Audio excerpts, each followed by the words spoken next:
friends in a podcast. We're so glad you're here. We're your hosts, Natasha and Lindsey.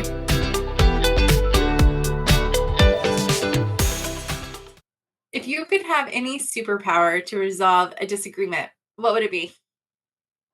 Ooh, I guess. Well, okay. When my boys ask me this question about superpowers, my go-to answer is always teleportation because I just want to go places. But I guess if you're confronting something, you probably should run away from it. Um, so if I had a superpower that would help me in confrontation, I would want to teleport to when it started. So I could fix it from the beginning. There So you I go. So guess, when you come back, you know why it started. yes, I'm gonna still stick with teleportation all the way. What about I you? like it. I would go with mind reading, but not for the reasons that people probably think. Because I mean, it would be great to know like what they're going to say next because I try to anticipate what people are going to say when I'm in the middle of confrontation. But I think it would be super helpful to be able to read their mind and know what their perspective is or the point of view that they're coming from. So then I can try to enter the confrontation with their perspective front of mind. Wow, that's great. I Yeah. I love that perspective. Because Look what at if you go. a lot of confrontation, a lot of times, is just two different people's perspectives being completely opposite and not aligned? But if you could align your perspectives a little bit, you Well, can then avoid a let's lot of talk about that. confrontation. So today, if you haven't noticed, we're talking about confrontation and how we can navigate confrontation specifically with our family members. And Lindsey, it seems like you have some we were chatting about this. We've been chatting about this for a little while now, but you have a little bit of experience with that. So do you want to share with us how to navigate confrontation with family? Because that's a hard one. It's Yeah.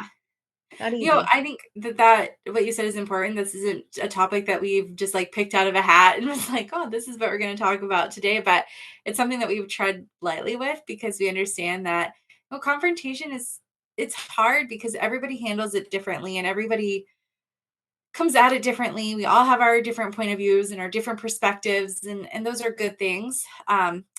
And so my POV and how I handle confrontation might not be for everyone, but this has been what's worked for me, especially when it comes to my family dynamic and those pieces there. And I learned a long time ago that sometimes you have to decide if the confrontation is productive, especially with family, like that you see a lot of the time. I don't see my family a lot of time. And I think that still applies actually when I say that out loud, because when there is confrontation, if it's when I'm visiting home, I have to decide, is it productive? Is having this time with them more important than this confrontation? Or am I not going to enjoy my time with them if this isn't confronted in due time? Right. And the other thing that I learned through that is that sometimes you have to set boundaries. And over the years, I've learned that boundaries isn't for them, it's for me. And that's how I really approach like how I'm setting boundaries. I think that the concept of boundaries a lot of times is looked at as I need to tell you what my boundaries are so you can respect them.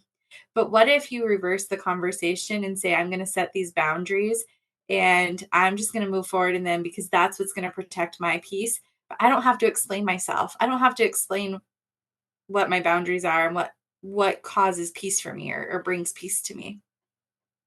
That's so good. I appreciate that because a lot of times when you hear boundaries discussed, it's, setting them up, putting them in place, explaining why they're there. And you're right, it doesn't have to be said out loud. That's No, so and good. if your boundary is, I can't be in a room with you for more than 20 minutes because it causes me an unsettled feeling or anxiety, me telling that person that I can't be in the room with you alone for more than 20 minutes is just going to cause unnecessary conflict.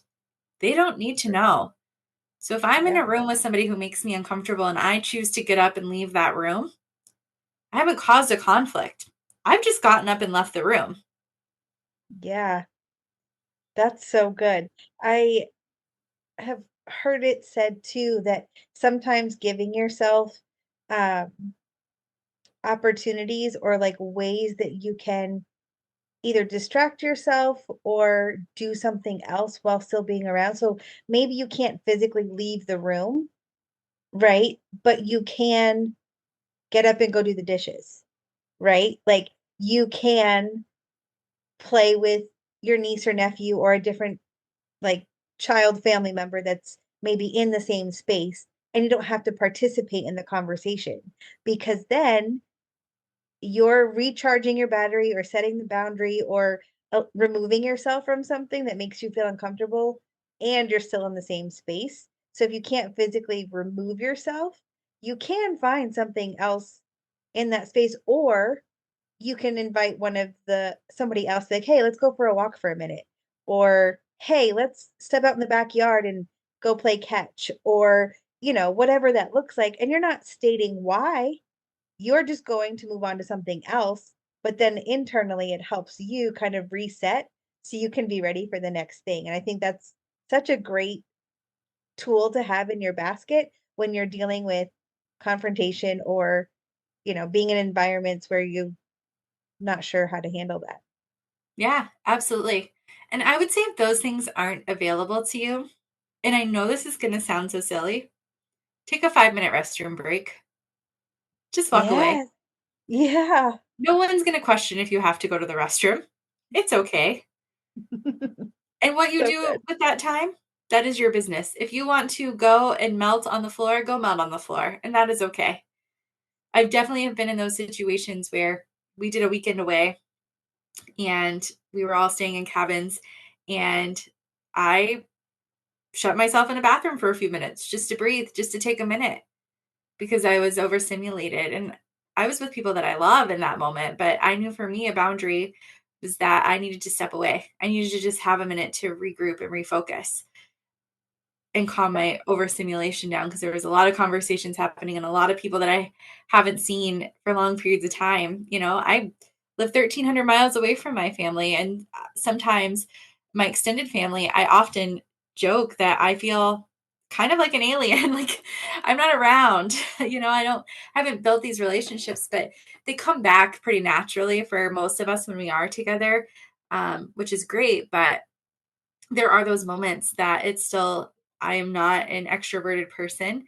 And so there are those moments that I have to set that boundary for myself that I just need those 5 minutes to just step away and give myself space to do that. Yeah. And, I think having space to be able to do that is so important so that you can be ready for the next thing that's coming up or, you know, continuing the conversation or whatever that looks like. So that's a great tool and a great perspective to have for sure. So when you're talking about confrontation with family members and what that looks like how does it start, right? Like you talked about, is it necessary? Like choosing it, like does this need to be confronted right now or can this wait till later? Or does it need to be confronted at all? Um, but how do you break the fear of confrontation? Yeah, that's a really great question. I think it's, you know, learning your triggers first and foremost, right? Like, where do I need to limit this conversation from going with confrontation? And then letting the other party know I want to navigate this together, not separately. Mm, Confrontation, when you go into it trying to navigate it separately, your only goal at the end of the day is to get your point across and not hear each other. But if you set the expectation, I want to navigate this together because we love each other, it refreshes the mindset a little bit because you're not two people coming at each other with different end goals. You're sitting down and yeah. saying, this isn't confrontation, this is navigation. Changing Wow. the concept of your confrontation a little bit. That's so good. It's not confrontation, it's navigation. Wow. How many conversations would we shift if we have that mindset? And it kind of goes hand in hand with like we're on the same team. So like I want the end result to be that we end this conversation with joy and with happiness and being resolved, but I want to do that with you. And I think that's so helpful. So, so good. I, I think that at the end of the day, if the goal is to come together and come to an end result with one another, and maybe that end result is agreeing with each other at the end of the conversation because you've navigated it so well that now you're on an even playing field. That's great. I wish every conversation of conflict went that way. But the reality is, that's not how conflict works, right? And so, even when you take confrontation and decide to make it more of a navigating conversation, you might end up in that playing field that I'm right, you're wrong, or I agree to disagree. And stop looking at it as I'm right, you're wrong, I'm right. But I agree to disagree with you on this. But you know what? I respect your POV and the other person saying I respect your POV, but I'm not going to agree with that. And being okay with that, being okay that your point of views just aren't going to align up with that disagreement, but that you have enough respect for each other that you stood your ground on what was important to you in the midst of the conflict, right? Confrontation doesn't always have to be a negative result, even if you walk away still disagreeing about the conflict at hand. Yeah. I'm glad that you said that out loud, that it doesn't have to be um like the end result, right? Like that it can be a good end result, but even if it's not the way that we wanted it to go, it can still end on good terms. Mhm. And that's important too. Um, so for navigating that together, and we're trying to have a conversation about confrontation rather than looking at it as, you know, it's me versus you, it's us working together to find a solution. What do you do though if you can't come to a solution? Yeah. I think at that point, you have to draw a line in the sand of when is the conversation too much? When is the confrontation becoming a negative impact? And I think that that goes back to knowing what triggers you, right? Like what's going to push you to that breaking point, that this is no longer a conversation that's going to navigate you to an end result that you feel good about, but it's just going to leave you more broken and more torn. And knowing yourself, so asking yourself, like, what do I want to get out of this conversation? And when do I decide to put an end to the conversation? A- And understanding that it's okay to just walk away at some point.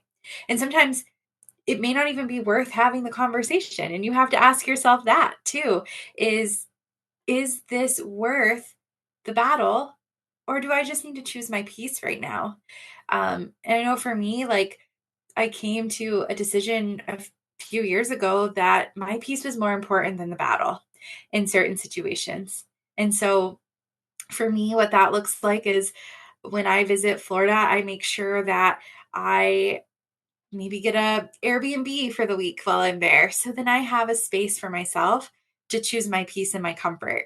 And I can invite people into my space when I feel comfortable with that, or when I'm out and about and things start to feel heavy or too much, then I can come back. But you know what's been so great about that is the few times that now that I've visited home and I've set up that boundary for myself, I don't have to worry about protecting my peace because it's already there. Hmm. And the conversations are lighter, the confrontation, if it's needed, is lighter. If it happens, it's there, but it's lighter. I'm lighter. And because I'm lighter, there's less conflict because I'm not going into it already reared up expecting conflict and confrontation in those moments, right? Because Yeah. I created this safe space for myself. And that's, just to go back to the very beginning, what I mean by you don't have to speak your boundaries. Sometimes your boundaries are just for you to set up that place of peace for yourself so that you don't get triggered, so that you're not going into confrontation just because there's conflict. Yeah, I think all of those points are so helpful. And we could apply that to anything, right? It's not just necessarily with family members, but we could apply that to coworkers, to friends, to a lot of different aspects of our life that we're navigating something. And you know, I want to kind of go back a few episodes, right, when we talked about how we confronted each other. And I know like we're not necessarily family per se, but you've been a part of my family for a long time. And so when we went into that conversation, we did go into it kind of with a we want to resolve this. So let's figure out what we broke so we can fix it. And I think that helped us navigate that conversation so much better. And it helped me walk away with, oh, okay, so confrontation doesn't have to be big and scary. Like we're just two friends sitting here trying to figure out where it went wrong. And I will say there is a caveat, right? Like you can have that perspective and still go into a confrontational conversation and walk away feeling defeated because it didn't go that way. And I've been a part of those conversations too, where you have the mindset, I want to fix this. I want to hear your side of the story. I don't want to be enemies here. Like we're working on this together and still walk away feeling defeated because it didn't go that way. Or their point of view came out and maybe it made you feel like you were being attacked or all of those things kind of play into it. So not everything is roses and cupcakes, right? Like No, it's not a yeah. cookie cutter solution. And I just want to make sure that we say that because it's easy to sit here and talk about confrontation, but until you're in it and you're living it, it's a whole different story. And so I think it's easier sometimes said than done, but at the same time it's worth putting these things in place because if and we say this all the time, but if the relationship is worth fighting for, then sometimes you have to have the hard conversations.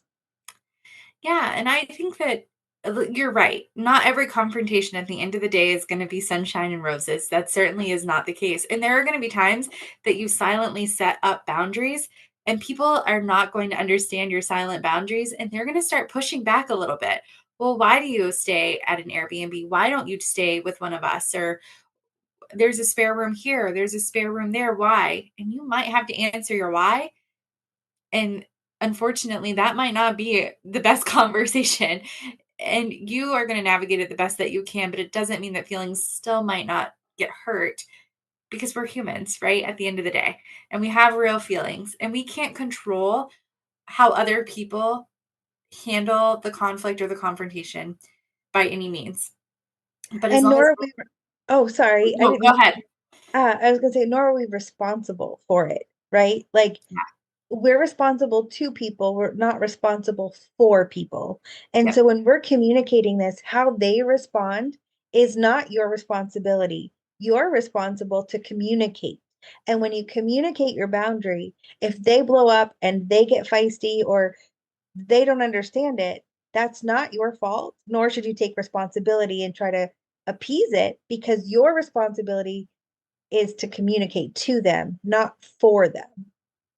Absolutely. And I think to go along with that, it's so important whenever you are stepping into a conversation that is confrontational that you make sure that you have calmed down, rationalized, manage your body language and the tone that you approach the conversation with. So good, Because a yeah. lot of times your body language, your tone is going to be the thing that could set how the conversation is going to go or set them off in a certain way. And we may not realize it when we're starting to influx a little bit, but we have to be so mindful when we're going into confrontation about those things. Our body language and our tone can really change the course of a conversation. But I'm glad that you said that because we certainly are not responsible for how they handle us setting boundaries. We're not responsible for how they take our confrontation. And I would say that it's so important to have confrontational conversations. Say that 5 times fast. Yeah, Um, right. because we heard a quote recently and it just really resonated with me and I truly believe this. We repeat what we don't repair and we continue what we don't confront. And So those I'm sorry. Hold on. Truth bomb. Can you like slow that down and repeat it? Because that yeah, is, there's so much to unpack in that one sentence. we repeat what we don't repair and we continue what we don't confront. And I learned a long time ago that there were patterns with things in my life visiting home that were just a repeat. And you, as my friend, probably know every visit home, every time I came back, there was probably a 2 to 3 week transitional period of Lindsey just went on vacation to Lindsey is now herself again. Because Yeah. everything that I chose to not confront, and let me be clear on that part of it, that my confrontation with the things that were happening was never in person. The handling, me confronting the conflict was me setting the boundaries in my private life that Yeah. I didn't feel necessary to speak. And so sometimes confrontation doesn't always have to look like two people having a conversation. Confrontation could just be, this makes me feel bad. How am I going to confront it in my own life? Okay, that confrontation for me is going to be setting a boundary. That's how I'm going to handle that. And so I consistently for years kept repeating the same breakdown, the same emotional trauma that just didn't feel good. And I remember one of the last times that I came back to Maine, I refer to them as my Maine parents, and the husband just hugged me and he said, "You don't have to do that anymore. There's Mm. ways around that." And I just was like, "You're right. You're right." And so this quote really does resonate with me for that reason. We repeat what we don't repair and we continue what we don't confront. And it took me realizing I don't want every visit home to be miserable. I don't want to come back broken. And so what can I do? What can I confront for myself? What are the things that are causing me to feel this way? Okay, I defined that. Now, how do I fix that? Well, I'm just going to set up boundaries for myself. And it's Yeah. been great. I mean, sure, there's still moments. The Yeah. dynamics are still there, but there are still really great moments. And I come back with really good memories and I don't come back as broken. I'm so proud of you for doing that because I know that that's so hard and that there's a lot of work that went into that. And I just want to speak to that for a minute, if I can, that the repeating what we don't repair, sometimes repairing it in us first gives us the tools that we need to be able to take these steps. This is not going to happen overnight. It's not going to be something that we just wake up one day and we're like, you know what? I'm going to fix this pattern, right? But like going to therapy is a great way to start. Unpack that stuff. Talk to somebody that can give you perspective and help you, give you tools to navigate what does a boundary like that look like in my life. What do I need to put in place so that I'm a healthy person, so I'm not repeating what's happened to me or around me, but I'm doing something different and setting up a different pattern. And that's different for everybody, but whatever that looks like, if we don't repair that in ourselves first, we will continue to repeat that knowingly or unknowingly. That's so good. And I think that that's so important to really like hone in on, that whenever you are having conflict with your family or friends, it can go both ways, that you can't expect them to fix it or No. want to fix it with you. They may not even realize, based on their own point of view, their own traumas, their own baggage that they haven't dealt with yet, to fix it for you or Yep. to meet you where you're at. And sometimes that, like you said, is repairing it within and approaching it from your healing.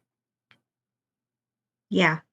And I think it's important that we give space for growth, because that's where the repair can happen when you start to grow and understand the different perspectives of life. And that's not to say that the other person, is attacking you necessarily, but like you see things differently when you've had some time to process it. And, you know, hindsight's always 2020, right?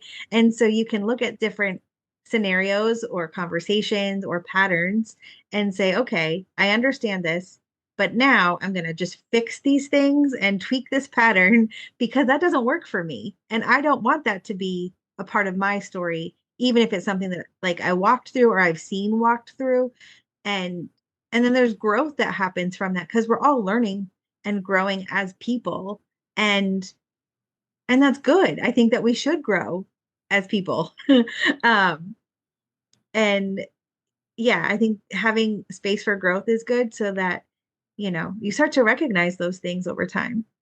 You do. You do. And I think the other thing that is important whenever you're looking at that is that you evaluate and reevaluate and consistently evaluate your expectations of yourself, of others. Don't be too harsh on yourself if you didn't respond the way that you thought you should respond. But also, don't go into it expecting them to meet you where you're at because they Mhm. might not. And I think that's where disappointment can come into. Yeah. And that's a hard one to come to terms with because especially if like you're working on the thing, right? You're taking the steps for growth and you want to confront this thing so you can kind of move past it, change the patterns, go forward. But if we're going in it with expectations of this is going to be fixed or they're going to completely understand or whatever the expectation is, that can lead to a lot of disappointment and it can even harm the thing you're trying to resolve because if they're not meeting the expectation that you have, that can do more damage sometimes than good. Yeah. I remember one of the things my therapist had said to me was, you're doing this for you, not them. Mm-hmm. That's And like good. really setting that expectation that these sessions, nothing to do with them, everything to do with you. And you can't expect them to know that. Like, you can't expect that they know that you're putting all this work in, but you Yeah. have to focus on you and heal for you. And you can't expect that they're going to follow your lead. They may never. And that's okay. But like, this is for you, not for anyone else. Yeah. Similarly, when I first started therapy, you know, years ago, my therapist asked, like, so what brings you here today? Like, why do you want to do this? And so I shared with him like my heart behind why I wanted to try. Um, and I was honestly just I wanted to be a better mom. Like I was yeah, I was in my mid 20s at the time and I was like, you know what? I don't like how I respond to my children. Like I want to, you know, work through like figure out a way to just be a better, more present mom that doesn't react so big, right?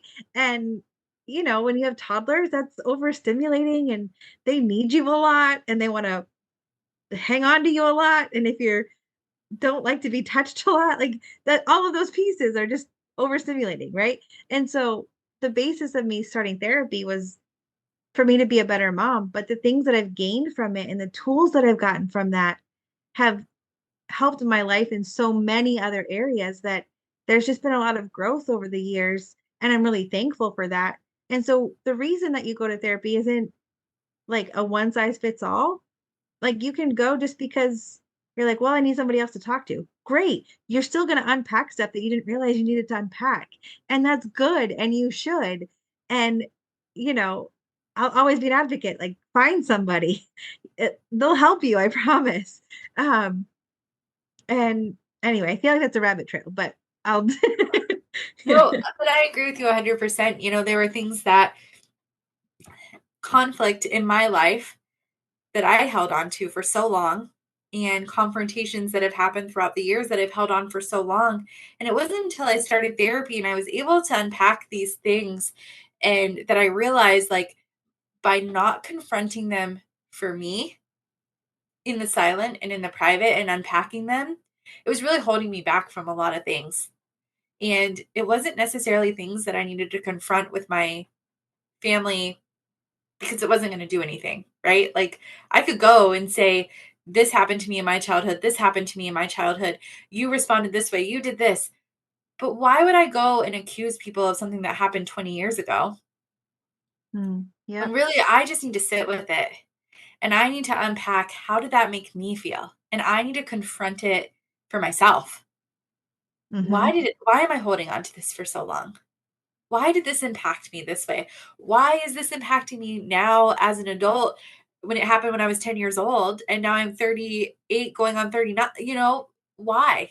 And answering the big question marks onto that and resolving the fears that come with those things. Because I think sometimes that, as adults, we look back through our childhood years and there's conflict and we've packed it away in our little boxes in our mind. And then something happens as adults and it instantly triggers us. And we're like, oh, that didn't feel good.